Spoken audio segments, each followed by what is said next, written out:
بلغ العلا بکمالی کشف تجا بجمالی حسن جمیع خصالی صلوا علیہ وآلہ.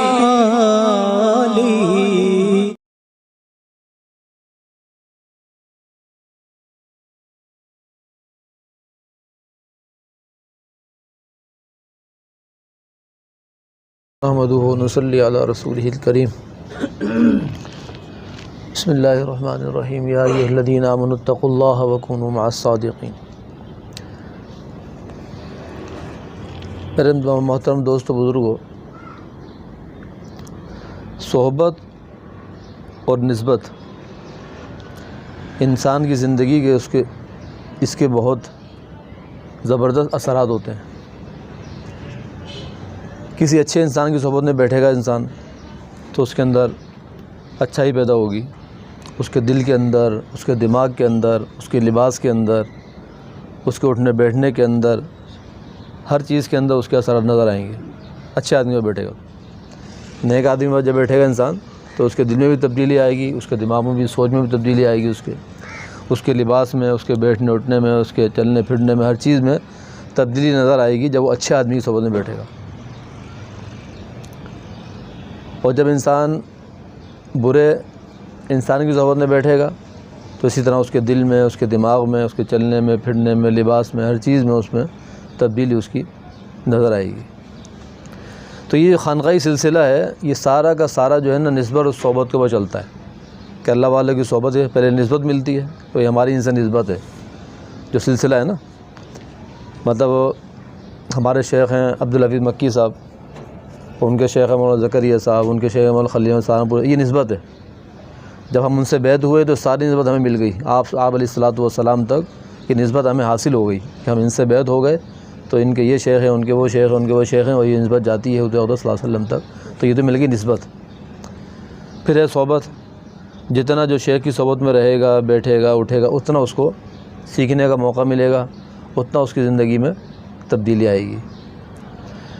تو جس طرح حضور اقدس صلی اللہ علیہ وسلم کے زمانے میں جو لوگ موجود تھے، جب آپ صلی اللہ علیہ وسلم نے نبوت کا اعلان نہیں فرمایا،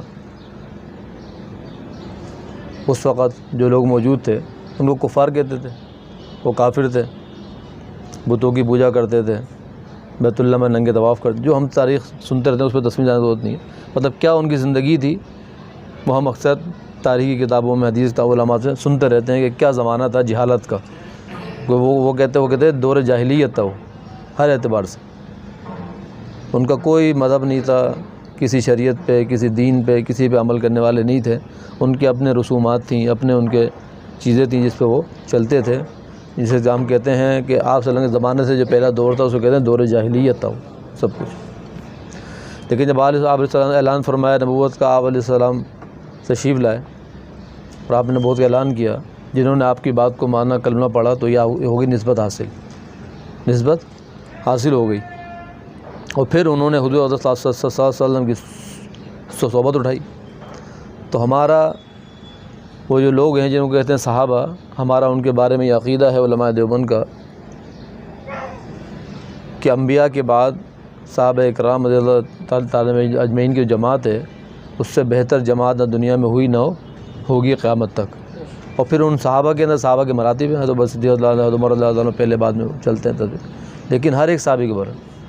اور ہمارا عقیدہ یہ ہے کہ صحابی جس نے آپ صلی اللہ علیہ وسلم کی نسبت حاصل ہو گئی ایمان کلمہ پڑھ کے، اور پھر آپ صلی اللہ علیہ وسلم کی صحبت اٹھائی، چاہے کچھ وقت ہو چاہے سالوں کی ہو، نسبت اور صحبت جس کو حاصل ہو گئی، تو صحابہ کے بعد قیامت تک جتنے آنے والے انسان ہیں، وہ دین پر عمل کرنے والے ہیں، نیک لوگ ہیں، محدثین ہیں، فقہا ہیں، تابعین ہیں، تبع تابعین، قیامت تک جتنے بھی پیدا ہوں گے سب کے سب اگر ایک جگہ جمع ہو جائیں تب بھی ایک حضرات صحابی کی برابر نہیں پہنچ سکتے، کیونکہ انہوں نے حضور صلی اللہ علیہ وسلم کی نسبت اور صحبت ان کو حاصل ہے.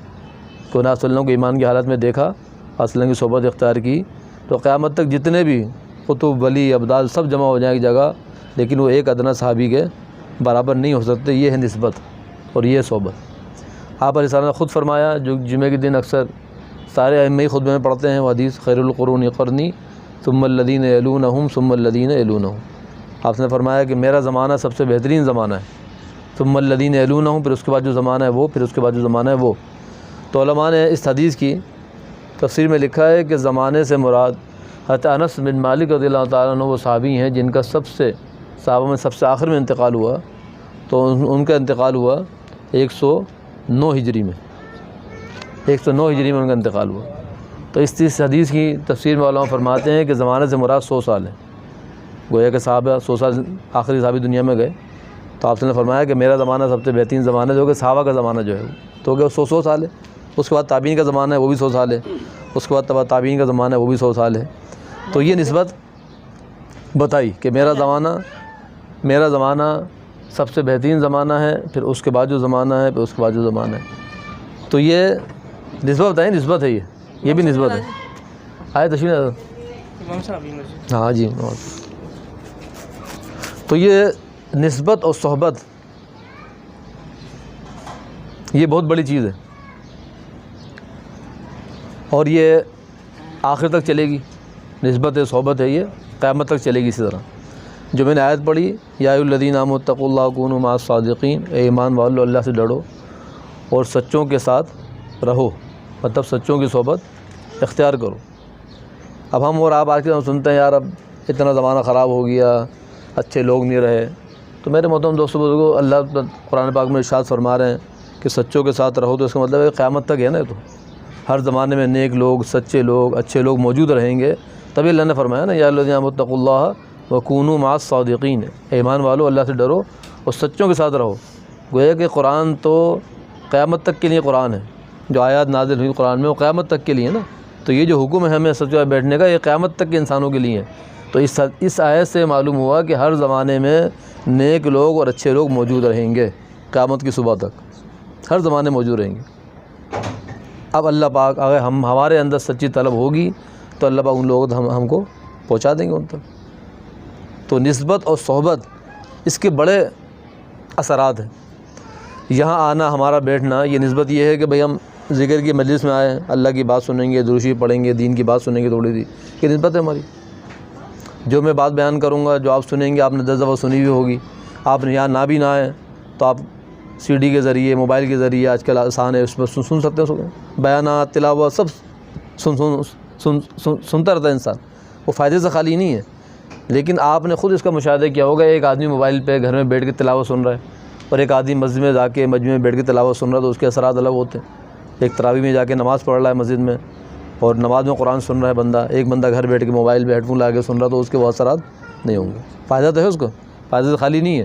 جس طرح موبائل کے اوپر بری چیز دیکھنے سننے سے گناہ ملتا ہے، اس طرح اچھی چیز دیکھنے سننے سے ثواب بھی ملتا ہے، اس میں کوئی شک نہیں ہے۔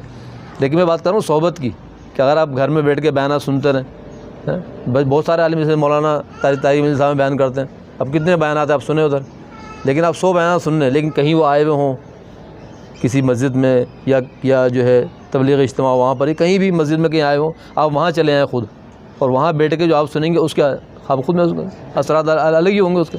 حالانکہ وہ جو بات وہاں کریں گے وہی بات وہ موبائل کے اوپر 10 دفعہ سن سکتے ہیں آپ، لیکن وہ اثرات اس کے نہیں ہوں گے، لیکن فائدے سے خالی نہیں ہے، نہ ہونے سے ہونا پڑتا ہے، لیکن اثرات ہوں گے صحبت۔ تو صحبت تو یہی چیز چلی آ رہی ہے شروع سے لے کے اور قیامت تک یہی چلے گی، اسی سے فائدہ ہوگا۔ ایک آدمی بولے کہ گھر بیٹھ کے جی میں قرآن خود پڑھ لوں، حدیث میں خود پڑھ لوں، اور بیانات سن کے دین سیکھ لوں سارا، تو یہاں تو اللہ معاف فرمائے، آج کل کا مشاہدہ یہ ہے کہ بجائے سیکھنے کا الٹا بیڑا غرق ہو جاتا ہے انسان کا۔ اب دیکھیں نا، تجوید کی کتابیں موجود ہیں، انسان بولے کہ میں خود پڑھ لوں قرآن، تجوید دیکھوں، بھائی تلفظ کی ادائیگی دیکھوں، خود پڑھ لوں قرآن، لیکن کیا کرتے ہیں ہم بچوں کو مدرسے بھیجنے میں، جاؤ استاد کے پاس 2 گھنٹے 4 گھنٹے وہاں لگاؤ، استاد پڑھائیں گے، حالانکہ استاد وہ پڑھا ہے، کتاب میں لکھا وہ پڑھا رہا ہے، وہ الف کہاں سے نکلتا ہے، با کہاں سے، تا کہاں سے، لیکن کیا ہے وہ صحبت ہے اس کی، وہ نسبت ہے استاد کی، کہ اس کی نسبت اپنے استاد سے، اس نے سیکھا، پھر اس نے ان سے سیکھا، یہ نسبت بھی صحابہ تک جاتی ہے۔ حدیث پڑھو، وہ نسبت بھی صحابہ تک جاتی ہے۔ آپ تصوف کی لائن میں آئیں، یہ نسبت بھی صحابہ تک جاتی ہے، اور وہ صحبت ہے، کیونکہ نسبت ہی ملتی ہے، صحبت ہی ملتی ہے۔ جب نسبت حاصل ہوگی آپ صحبت اٹھائیں گے اس سے، تو وہ دین چلا آ رہا ہے آج کل حدیث کی صورت میں، قرآن کی صورت میں، علم کی صورت میں، تصوف کی صورت میں. تو اس لیے ایسی مجالس میں آنا بیٹھنا اس کی برکات ہے، اسی صحبت کی برکات ہے. میری بات آپ کی بات ایک ہی ہے، ہم نے وہ علماء سے سنا، ہم بھی وہی بات بیان کرتے ہیں، جو سنا وہی بات بیان کرتے ہیں. لیکن کیا ہے، یہاں آنے سے بیٹھنے سے وہ نسبت حاصل ہوگی جس طرح حضور اقدس صلی اللہ علیہ وسلم کے صحبت میں مجلس میں صحابہ بیٹھتے تھے، حدیث سنتے تھے، دین کی بات سنتے تھے. وہی باتیں ہم تک پہنچی ہوئی ہیں، وہی ہم نے اپنے بڑوں سے سنی، وہ ہم آپ کو سنا رہے ہیں. یہ نسبت ہے، یہ صحبت، یہ مجلس، یہاں بیٹھنا، دین کی بات سننا، ذکر کرنا، یہ صحابہ کی مجلس میں بھی ہوتا تھا. تو اس مجلس کی چاہے 10 آدمی ہوں، چاہے 100 آدمی ہوں، چاہے 1000 آدمی ہوں، نسبت ہوئی. بعض دفعہ آپ صلی اللہ علیہ وسلم بیان فرماتے تھے، کم صحابہ ہوتے تھے، بعض میں زیادہ ہوتے تھے. حجۃ الوداع کے موقع میں ہزاروں موجود تھے.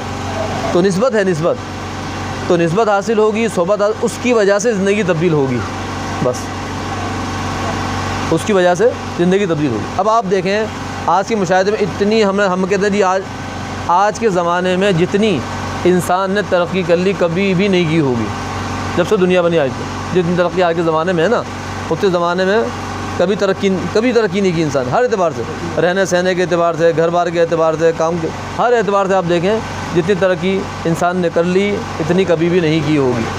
لیکن اور کام دیکھا جائے، اگر کام دیکھا جائے تو کام جو ہے وہ زیرو ہے، بالکل صفر. یہ تو پرانا زمانہ چھوڑ دیں آپ، 100 سال پہلے 2 سال پہلے مولانا اشرف علی تھانوی رحمۃ اللہ علیہ ابھی 60-70 سال پہلے انتقال ہوا حضرت کا. حضرت نے جتنی کتابیں لکھی ہوئی ہیں جو کہ ان کی چھپ چکی ہیں، موجود ہیں نا مولانا اشرف تھانوی کے نام سے، جتنی کتابیں حضرت نے اپنی زندگی میں لکھی ہیں اپنی عمر کے اندر، آج کے زمانے میں انسان پیدا ہونے سے پڑھنا شروع کرے نا اس کے، تو 70 سال کی عمر بھی ہو تب بھی وہ پوری کتاب نہیں پڑھ سکتا. حضرت کوئی کام نہ کرے، خالی کتاب پڑھے بیٹھ کے، وہ خالی وہ مولانا اشرف تھانوی مطلب جتنی کتابیں لکھی ہیں جو چھپ چکی ہیں آج موجود ہیں دنیا میں، خالی وہ انسان پیدا ہو جائے، وہ کتابیں پڑھنا شروع کرے بس صبح سے شام تک، کوئی کام نہ کرے وہ، تب بھی وہ 60-70 سال کی عمر جا کے پوری کتابیں نہیں پڑھ سکتا وہ. لیکن حضرت کی کیا ہے، پیدا ہوئے، ایک عمر میں بالغ ہوئے، پھر علم حاصل کیا، پھر اس کے بعد کتابیں لکھیں، تصوف کی پوری سلسلہ ہے پورا، اتنے مریدین، آنا جانا، کتابیں پڑھانا، کتابیں لکھنا، عبادت کرنا، گھر والوں کو وقت دینا، سب کچھ سارے کام کیے. اس کے بعد اتنی اللہ پاک نے وقت میں برکت دی، اتنی کتابیں لکھی ہیں کہ ہم پوری زندگی نہیں پڑھ سکتے کتاب. اور آج ہم ہر کام سہولت ہے ہمارے یہاں، گھر میں عورتیں ہوں چاہے باہر مرد ہوں، کام اللہ نے آسان کر دیا.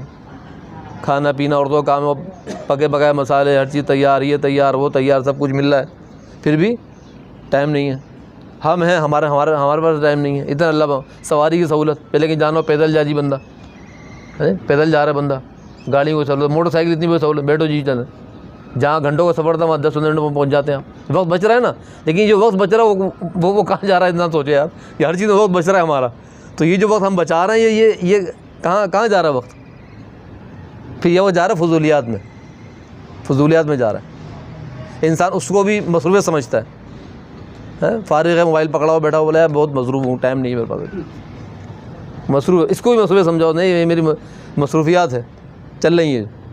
اسی طرح اور آپ دیکھیں نا، امام بخاری رحمۃ اللہ علیہ جو حدیث جمع کی ہیں، کتنی تفصیل آپ علماء سنتے ہیں کہ انہوں نے کس طرح کی حدیث جا کے، کوئی صورت نہیں تھی نا، نہ کوئی پریستان، نہ کوئی چپائی کی صورت تھی، نہ کوئی سواری کی صورت تھی، جس سے جو حدیث معلوم ہے وہاں گئے چل کے، اس کو چاہے اس شہر میں تھا، اگلے شہر میں تھا، اگلے ملک میں تھا، اس تک پہنچے، اس سے حدیث سنی باقاعدہ کہ آپ نے سنی ہے. انہوں نے بتایا کہ میں نے فلاں تابعی سنی، فلاں بزرگ سے فلاں صحابی سنی، میں نے حدیث ان سے سنی باقاعدہ، سن کے پھر لکھی.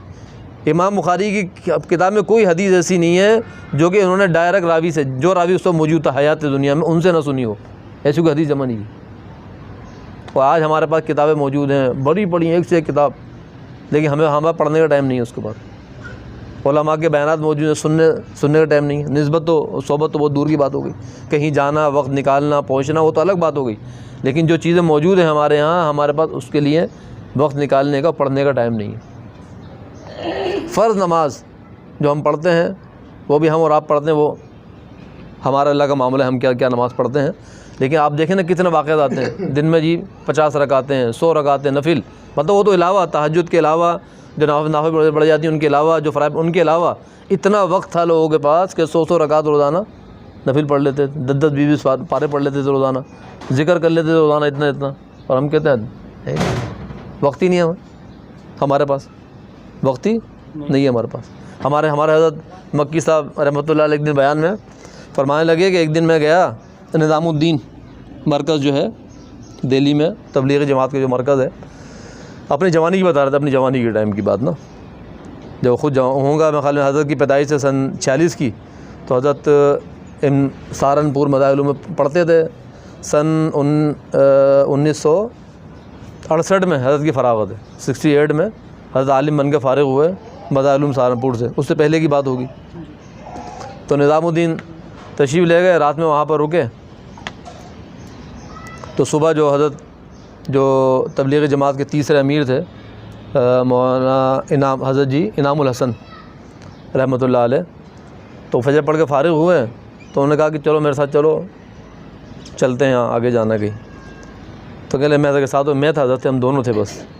تو کہتے ہیں وہ نظام الدین کے مدار سے جب نکلتے ہیں وہاں سے آگے، تو وہاں جو ہے نا ایک جہانگیر کا مقبرہ مشہور ہے، ویسے پرانا کھنڈر پڑے ہوئے ہیں سارے ایسے ہی ہوں۔ تو میں حضرت ایک جگہ چلے گئے، ایک ایسے اونچا سا بنا ہوا تھا، تھوڑا 6-8 فٹ اونچی جگہ تھی کوئی، اور اوپر سے سایہ بھی تھا اس کے اوپر تھوڑا سا، جیسے مقبرہ تھا بنا گنبد سے بنا ہوا تھا کوئی۔ تو ہم اس پہ چڑھ گئے، اس پہ چلے گئے، اس پہ فجر کی نماز کے بعد۔ تو حضرت جو ہے وہاں ذکر کرنے کے لیے بیٹھ گئے، جیسے ہم کرتے ہیں ذکر، پہلے لا الہ الا اللہ کا، پھر الا اللہ کا، پھر اللہ اللہ کا۔ تو فجر کی نماز کے بعد گئے ہیں، اور میں بھی ساتھ تھا، میں بھی بیٹھ گیا، حضرت بیٹھے میں جو ذکر ہوا تھوڑی دیر کریں گے ذکر۔ تو حضرت فرماتے ہیں فجر کی نماز سے جو ذکر شروع ہوا تو دن کے 11 بج گئے، دن کے 11 بج گئے، مطلب 5-6 گھنٹے تو ہو گئے میرا خیال ہے، 5-6 گھنٹے تک مسلسل وہ لا الہ الا اللہ، پھر اللہ، پھر اللہ اللہ، پھر اللہ، جو بھی ہے ذکر ہوتا رہا۔ تو فرمایا میں بھی بیٹھا رہا، میں کہاں جاتا ہوں، پھر اتنی دیر میں بیٹھا رہا، ذکر کرتا رہا۔ تو اندازہ کریں کہ ان کا کتنا کام تھا، کتنی نسبت تھی۔ ہم تو کچھ بھی نہیں کر رہے نا، تبلیغ میں جو لوگ لگے ہوئے کتنا کام کرتے ہیں، کتنے مشورے، کتنی جماعتیں کہاں جا رہی ہیں، کہاں آ رہی ہیں، کیا ہو رہا ہے، کیا نہیں، کتنا کام نظام الدین دنیا کا مرکز بڑا، اور اس وقت وہاں امیر تو خیر نہیں تھے اس وقت، تو اس وقت 5-6 گھنٹے ذکر کے لیے نکالنا۔ اور پھر فرمایا کہ حضرت جی مولانا یوسف رحمۃ اللہ علیہ نے میرے ذمے کام لگایا تھا کہ تم نے یہاں آنا ہے، یہاں کے ذکر کرنا ہے، تو میں یہاں آتا ہوں روزانہ، اور اتنا ٹائم میں یہاں گزارتا ہوں، روزانہ ذکر کرتا ہوں آگے ادھر۔ اب مجھے بتائیں، ہم میں شاید میں یہاں بیٹھا ہوں، شاید میں نے بھی پوری زندگی میں اتنا ذکر نہیں کیا ہوگا ٹائم میں بیٹھ کے۔ اتنا لوگوں وقت تھا، اتنی جو ہے نا نسبت اور صحبت انہوں نے اٹھائی اللہ والوں کی، کہ آج دیکھیں دنیا میں ان کا نام۔ اور آج ہم اتنی سہولیات ہونے کے باوجود کتنا وقت دیتے ہیں، کتنا ہم ذکر کرتے ہیں، کتنا فرض تو ذمہ ہے ہی نا، فرض تو پڑھنی، نوافل پڑھتے ہم، تلاوت کتنی کرتے ہیں قرآن کی، ذکر کتنا کرتے ہیں، کوئی تسبیح کوئی ذکر کتنا کرتے ہیں، کیا پڑھتے ہیں ہم۔ یہ اپنا ہر آدمی کو اپنا محاسبہ اور کرنے کی بات ہے، خود انسان سوچے۔ فرض و ذمہ تو پڑھنا ہی پڑھنا ہے آپ نے، نہیں پڑھیں گے تو وہ پکڑ ہے اس کی۔ نوافل کی کوئی پوچھ نہیں بھائی، اگر پڑھیں گے اجر ملے گا آپ کو، ذکر کریں گے، تلاوت کریں گے، تسبیحات پڑھیں گے، اس پہ اجر ہے۔ فرض و نماز ہے 5 وقت کی نماز، وہ تو ذمہ ہے، فرض ہے، گویا اگر نہیں پڑھیں گے تو پھر اس پہ گناہ ہے، اس پہ پکڑ ہے اللہ کی طرف سے، دنیا میں بھی اور آخرت میں بھی۔ لیکن یہ جو نوافل ہیں، چاہے وہ تسبیحات کی صورت میں ہو، نماز کی صورت میں ہو، یا وہ ذکر اذکار کی صورت میں ہو، اس کے اپنے بہت فائدے ہیں، اس کے بہت فائدے ہیں، اللہ نے دیا نا، بہت دیا ہے۔ تو اس کے لیے چلتے پھرتے اٹھتے بیٹھتے ذکر، یہ کب حاصل ہوگا؟ جب صحبت ہوگی، جیسے اللہ والے بیٹھیں گے، نیک آدمی صحبت میں بیٹھیں گے، تو اس کے اثرات آپ پہ ظاہر ہوں گے، خود ہی ہوں گے، اثرات خود ہی ظاہر ہوں گے اس کے اوپر۔ تو اس لیے نیک لوگوں کی صحبت میں بیٹھنا، اللہ تھوڑی دیر جہاں وقت مل جائے وہاں جا کے بیٹھنا، تھوڑی دیر ذکر میں بیٹھنا، تھوڑی دیر بیان سننا ان کا، اس کے اثرات ہوتے ہیں۔ تو ہمارا وقت جو ہے نا قیمتی بن جائے گا، کہ ہم نیک لوگوں کی صحبت میں بیٹھیں گے تو ہمارے اندر اس کے اثرات منتقل ہوں گے، ہمارے بچوں میں، ہمارے اولاد میں، ہماری نسلوں میں اس کے اثرات منتقل ہوں گے اس کے، یقیناً۔ اور اگر ہم نہیں ہوں گے تو آگے کیا ہوگا؟ ہماری تو دنیا بھی خراب ہوگی، آخرت بھی، اور جو ہمارے ساتھ لگے ہیں ان سب کی بھی دنیا آخرت خراب ہوگی۔ تو اس لیے تھوڑی دیر یہاں، جیسے ہم یہاں جمع ہوئے، اور بھی ذرا مجالس ذکر ہوتی ہیں، جگہ جگہ ہم جانا آنا ہوتا ہے ہمارا، تو اس نیت سے آئیں کہ بھئی یہ وہ مجلس ہے، وہ ذکر کا حلقہ ہے جو آصل کے زمانے میں لگتا تھا، اس کا تابعین کے زمانے میں، تبع تابعین کے زمانے، آج تک اس سلسلہ چلا آ رہا ہے، اسی طرح ذکر اذکار کرنا، تھوڑی سی بات کرنا، ذکر کرنا، بیان کرنا، ذکر، یہ سب چلا آ رہا ہے اسی طرح نا۔ یہ نسبت جب دل میں آپ رکھیں گے تو انشاءاللہ اس کے 100% اثرات مرتب ہوں گے آپ کے ذہن کے اوپر. ہاں میرا کوئی نہیں ہوں اتنا بیان کرنا کچھ نہیں، لیکن کیا ہے نسبت ہے. جس طرح ہمارے استاد فرمایا کرتے تھے نا کہ بھائی قرآن پڑھانے والا مثال ہے. قرآن پڑھانے والا جو ہے نا وہ جیسا بھی ہے جو بھی ہے، لیکن اس کی نسبت اس کے اوپر ہے کہ حضور صلی اللہ علیہ وسلم نے صحابہ کو قرآن سکھایا، وہ صحابہ نے اپنے اولادوں کو سکھایا، انہوں نے تابعین کو سکھایا. تو استاد ہونا اس حیثیت سے میں قرآن پڑھا رہا ہوں، یہ بہت بڑی نسبت ہے کہ حضور صلی اللہ علیہ وسلم سے میری نسبت ہے کہ آپ صلی اللہ معلم تھے، آپ نے دین سکھایا، کوئی حدیث پڑھا رہا ہے، کوئی قرآن پڑھا رہا ہے، تو ہماری نسبت ہے حضور صلی اللہ علیہ وسلم سے ڈائریکٹ، کیونکہ آپ صلی اللہ علیہ معلم تھے، آپ نے صحابہ کو دین سکھایا، قرآن سکھایا. تو آج کوئی دین سکھا رہا ہے کسی کو، قرآن سکھا رہا ہے کسی کو، یہ نسبت بہت بڑی نسبت ہے کہ ہماری نسبت صحابہ کے ساتھ ہے، حضور صلی اللہ علیہ وسلم کے ساتھ ہماری نسبت ہے ہماری. میں یہاں بیان کر رہا ہوں، آپ میں سے کوئی کرے گا بات تو وہی ہے دین کی، شریعت کی، میں اپنی طرف سے کوئی بات نہیں ہے کہ حدیث کی، قرآن کی جو بات ہے، بات وہی ہے، اسی کا فائدہ ہے، اسی کے اثرات ہیں. لیکن ہر جگہ میں ایک بات کہتا ہوں کہ انسان، ہم 10 دفعہ ایک بیان سنتے ہیں، حدیث بھی سنتے ہیں، قرآن کی آیت بھی سنتے ہیں، لیکن انسان نے سوچے کہ یار میری زندگی میں عمل کتنا کیا میں نے. اصل بات یہ بالکل ذہن میں نہ آئے گا. حدیث میں نے سنی، اب فضائل اعمال کب سے لوگ پڑھ رہے ہیں، تعلیم وہاں بھی یہ بات کہی جاتی ہے نا کہ یار وہ دیکھو عمل کتنا کیا. فضائل اعمال 40 سال سے تبلیغ میں لگے ہوئے، یہ 30 سال سے تبلیغ میں لگے ہوئے، پوری فضائل اعمال 50 دفعہ سن چکے ہیں. تو اس کے اثرات ہیں، اس کا فائدہ ہے، کوئی شک نہیں ہے اس میں. جتنی زیادہ تعلیم میں بیٹھے ہوئے آپ بات سن رہے ہیں، وہ فائدہ ہے اس کا. لیکن انسان سوچے یار یہ جو حدیث میں نے سنی ہے 50 دفعہ سن چکا ہوں، 100 دفعہ، اس میں نے عمل کیا نہیں کیا، کتنا عمل کیا اس کو میں نے. کیونکہ فرمایا نا علم قیامت کے دن انسان کے اوپر وبال ہوگا، وبال کی ضرورت. معلومات جو ہے نا، علم کہ بھائی اتنی یہ معلوم ہے، مجھے یہ بھی معلوم ہے، یہ بھی معلوم ہے، یہ معلوم ہے، تو اللہ پوچھیں گے قیامت میں کیا عمل کیا، معلوم تھا تو 2 باتیں، ایک تو عمل کرنا، اور ایک جو علم آپ کے پاس ہے اللہ نے آپ کو دیا اس کو دوسروں کو بتانا. دوسروں کو بتانا، اگر دوسروں کو بتائیں گے تو انشاءاللہ خود عمل کی اللہ پاک توفیق نصیب فرما دیں گے. تو جب بھی کہیں مجلس میں بیٹھے ہیں، کوئی حدیث سنیں، کوئی بات سنیں، تو اس نیت سے سنیں کہ انشاءاللہ یہاں بیٹھوں گا، جو بات سنوں گا اس کو دوسروں کو بھی بتاؤں گا، اور انشاءاللہ اس پر عمل بھی کروں گا. اور آخری بات یہ ہے کہ یہاں مہینے میں ایک دفعہ ہوتی ہے مجلس، آپ الحمدللہ یہاں تشریف لائیں سارے آزاد. تو آئیں اگلی دفعہ یہ ہو کہ ابھی اگر 20 بندے موجود ہیں تو اگلی دفعہ کم از کم 30-35 تو ہوں کہ بھئی ہم یہاں آئے، ہم نے ایک دین کی بات سنی، اور ہم نے نیت کری کہ ہم انشاءاللہ دوسروں کو بتائیں گے، ان کو ترغیب دیں کہ بھئی انشاءاللہ تھوڑی دیر، 1 گھنٹہ مشکل سے ہوتا ہے کہ 1 گھنٹہ یہاں گزرے گا. یہ تو قیامت کی کہتے ہیں جب آنکھ بند ہوگی نا پھر پتہ لگے گا یہ جو وقت گزر گیا یہ کہاں اللہ نے اعمال نامے لکھا ہے انسان کے، اور کیا کچھ اجر اس پہ ملنے والا ہے. انسان کو اندازہ نہیں، انسان کو سننے کے باوجود بھی نا اللہ نے کتنی حدیثیں جنت کے بارے میں، قرآن کی آیتیں بھری ہوئی ہیں، حدیثیں بھری ہوئی ہیں، سب موجود ہے سب کچھ. پھر بھی ایک حدیث آپ نے سنی ہے نا کہ اللہ پاک نے جنت میں وہ نعمتیں تیار کر رکھی ہیں جو نہ کسی آنکھ نے دیکھی، نہ کسی کان نے سنی، نہ کسی کے دل پہ اس کا وہم و گمان گزرا. اب جب کہ ہم بولتے ہیں ہم نے اتنی حدیث سنی ہوئی، جنت ایسی ہے، ایسی نہریں ہوں گی، ایسی جنت ہوگی، ایسی حوریں ہوں گی، ایسے محلات ہوں گے، سب کچھ سنا ہوا ہم نے تو. اور اللہ پاک، اللہ کے نبی کا فرما رہے ہیں کہ جنت میں اللہ نے ایسی نعمت تیار کر رکھی ہیں نہ کسی آنکھ نے دیکھی، نہ کسی کان نے سنی، نہ کسی دل پہ اس کا وہم و گمان گزرا. آنکھ نے نہیں دیکھی، چلو صحیح ہے، کسی نے نہیں سنی تو ہم نے سنی ہے، اتنی حدیث سنی ہے، اتنا قرآن کی آیتیں سنی ہے، ترجمے سنے قرآن کی آیت کہ جنت ایسی ہے، جنت ایسی ہے، جنت میں یہ ہوگا، یہ ہوگا، یہ ہوگا، بہت کچھ سنا ہوا ہم نے. اور وہم و گمان کے اندر ہم کیا کچھ سوچ سکتے ہیں جنت کیا کچھ ہوگی. لیکن جب ہم وہاں جا کے دیکھیں گے تو یقیناً ہمیں یہ حدیث سمجھ میں آئے گی کہ ہاں واقعتاً ہم نے جو سنا تھا اس سے بڑھ کر ہے کچھ، جو ہم سوچ سکتے تھے اس سے بڑھ کر ہے سب کچھ. وہ تو ایک مثال ہے، ایک مثال ہے، مثال دی ایک کہ یہ مثال ہے بس. تو مطلب جس طرح ہم دنیا میں پھل کھاتے ہیں جنت میں بھی ہوں گے، دنیا میں ہم شہد کھاتے ہیں جنت میں بھی ہوگا جی، پانی پیتے ہیں جنت میں بھی ہوگا، دودھ پیتے ہیں جنت میں بھی ہوگا. لیکن وہ کیا، وہ ایک مثال دی، بتایا کہ بھائی شہد دنیا میں کھاتے ہو نا، ایسا جنت میں ملے. اب دنیا میں آپ دیکھ لیں، شہد مثال دنیا میں لے لیں آپ، وہ یار اصلی شہد نہیں ملتا، کہ لوگوں سے پوچھو اصلی شہد نہیں ملتا کہیں یار، کتنے قسم کے شہد ہے دنیا کے اندر. بولتا ہے جی میں آپ کو بتاؤں گا اصلی فلاں جگہ ملتا ہے. بولتا ہے نہیں وہ اصلی نہیں ہوتا، اس سے تو وہاں ملتا ہے جو پہاڑ سے لوگ توڑ کے لاتے ہیں، چھتے میں لگا ہوتا ہے. اور وہ بھی ہزاروں قسم کے شہد ہے، ہزاروں قسم کے شہد، درختوں میں الگ لگتا ہے، پہاڑوں میں الگ لگتا ہے، مختلف جگہوں پہ لگتا ہے، الگ الگ قسم کتنی شہد کی قسمیں ہیں. تو وہ تو ایک مثال دی اللہ نے کہ بھائی شہد اور دودھ کتنے قسم کا آپ پیتے ہیں آپ.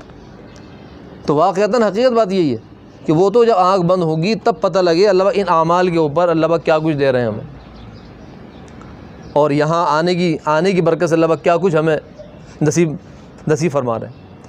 آخری بات یہ کہ مولانا یوسف الزانوی شہید رحمۃ اللہ علیہ جو میرے پہلے استاد بھی تھے میرے، اور حضرت سے بیعت بھی ہوا، میں کافی ٹائم آنا جانا رہا حضرت کے پاس۔ تو میں اکثر کہتا ہوں کہ حضرت جب بھی کہیں قرآن کی ختم کی مجلس میں جاتے تھے، کہیں بخاری ختم کی مجلس میں جاتے تھے، کہیں اور بیان کرنے جاتے تھے، تو یہ حدیث ہم نے اکثر سنی ہوگی کہ بھئی جہاں ذکر کے حلقے ہوتے ہیں، دین کی بات ہوتی ہے، وہ ایک جماعت ہے جو کہ فرشتوں کی گھومتی رہتی ہے، اور جہاں ذکر کا حلقہ ہوتا ہے وہاں جمع ہو جاتی ہے، اور آسمانوں تک ان کا تانتا بن جاتا ہے۔ طویل حدیث ہے۔ پھر اللہ ان سے پوچھتے ہیں وہ کیا مانگ رہے تھے، جی وہ جنت مانگ رہے تھے، کس چیز سے پناہ مانگ رہے تھے، جہنم سے پناہ مانگ رہے تھے۔ تو یہ حدیث حضرت جو ہے اکثر بیان فرمایا کرتے تھے، اور اس لیے بیان فرماتے تھے، فرمایا اس حدیث پہ ہمیں یقین ہونا چاہیے کہ ہم یہاں پر آئے ہیں، جو اللہ فرشتوں سے فرما رہے ہیں آخری الفاظ اس حدیث کے کہ فرشتوں تم گواہ رہو کہ جتنے لوگ وہاں موجود تھے میں نے ان میں سے ہر ایک کی مغفرت کر دی اور میں ان سے راضی ہو گیا۔ اس لیے بیان فرماتے تھے کہ ہم یہاں پر آئے ہیں، 10 بندے ہیں، 20 بندے ہیں، آدھا گھنٹہ بیٹھے، 1 گھنٹہ بیٹھے، لیکن یہ نسبت ہے اس ذکر کی مجلس سے جس کو فرشتے گھیر لیتے ہیں، اور اس مجلس ختم پہ اللہ پاک ارشاد فرماتے ہیں کہ جتنے وہاں موجود تھے میں نے ان سب کی مغفرت کر دی۔ تو کوئی حدیث آپ سوچیں نہ سوچیں، جب بھی کہیں ذکر کی مجلس سنیں کہ دین کی بات ہو رہی ہے، کوئی بزرگ آئے بیان کرنے کے لیے، تو یہ حدیث سامنے رکھ کے جائیں کہ یار پتہ نہیں کتنے گناہ کرتے رہتے ہیں 24 گھنٹے کے اندر، چلو اس مجلس میں شریک ہوتے ہیں، پتہ نہیں پھر کسی زندگی ہے، کیا پتہ اللہ پاک ہمارے سارے گناہ معاف فرما دیں جانے کی برکت سے۔ تو اگر یہی ایک فائدہ حاصل ہو جائے تو بس پھر زندگی بن گئی انسان کی۔ تو جب بھی کہیں کوئی مجلس ہو تو سارے کام چھوڑ کے آگے پیچھے کر کے انسان سوچے کہ یار یہ حدیث جو ہے نا، یہ حدیث کہ اللہ پاک اس مجلس کی اختتام پہ انسان کے سارے گناہ معاف فرما دیتے ہیں، بالکل بخشش فرما دیتے ہیں، اللہ پاک سب معاف فرما دیتے ہیں۔ تو اس لیے میں جاؤں جلدی سے، سب کام چھوڑوں، آگے پیچھے کروں، وہاں پہنچوں، میں آدھا گھنٹہ 1 گھنٹہ جو بھی لگے وہاں گزاروں، تاکہ جب میں وہاں سے اٹھوں تو بالکل میں ایسا ہوں جیسے میرے ایک بھی گناہ نہیں ہے، سارے معاف فرما دیں۔ اور یہ جب ہوگا تب انسان کو یقین ہوگا۔ تو حضرت رضوی صاحب رحمۃ اللہ علیہ جو حدیث بیان کرتے تھے وہ یہ فرماتے تھے کہ یقین ہونا چاہیے ہمیں کہ جب ہم یہاں سے اٹھیں گے تو بالکل ایسے ہوں گے جیسے ماں کے پیٹ سے نکلے، سارے گناہ معاف ہمارے۔ اللہ پاک مجھے بھی آپ کو یقین نصیب فرمائے۔ یہ مجلس بھی بالکل وہی مجلس ہے کہ انشاءاللہ جب ہم یہاں سے ذکر کر کے دعا کر کے اٹھیں گے اللہ پاک بالکل ہمارے گناہ اور ہمارے ایسے ہوں گے جیسے ہم آج ماں کے پیٹ سے پیدا ہوئے ہیں۔ اللہ ہمارے سارے گناہ معاف فرما دے، اللہ صغیرہ بھی معاف فرمائیں گے اور کبیرہ بھی۔ اللہ کی ذات سے امید ہے، دعا کریں گے انشاءاللہ، توبہ بھی کریں گے اللہ سے تو اللہ پاک معاف فرما دیں گے۔ اللہ پاک تو غفور رحیم ہے، معاف فرمانے والے، پسند کرتے ہیں معافی کو۔ انسان بولے، منہ سے نکالے، اللہ معاف فرما دے۔ محمد نصلی علی رسول